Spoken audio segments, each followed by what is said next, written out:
There's great tension between Pakistan and India, but they'll get it figured out one way or the other. I'm sure they'll. কাশ্মীরের সাম্প্রতিক সহিংসতাকে ঘিরে ভারত ও পাকিস্তানের মধ্যে বাড়ছে উত্তেজনা। এবার এ বিষয়ে মন্তব্য করেন মার্কিন president Donald Trump.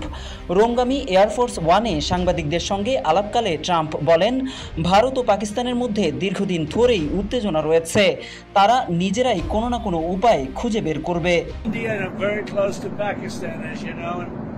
They've had that fight for 1,000 years in Kashmir. Kashmir's been going on for 1,000 years, probably longer than that.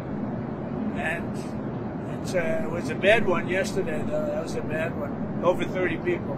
Are you concerned that there's now tensions on the border between them? Are you concerned about, how are you concerned are you about that? Well, there have been tensions on that border for 1,500 years.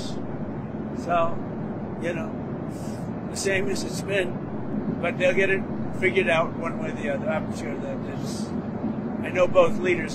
There's great tension between Pakistan and India, but there always has been.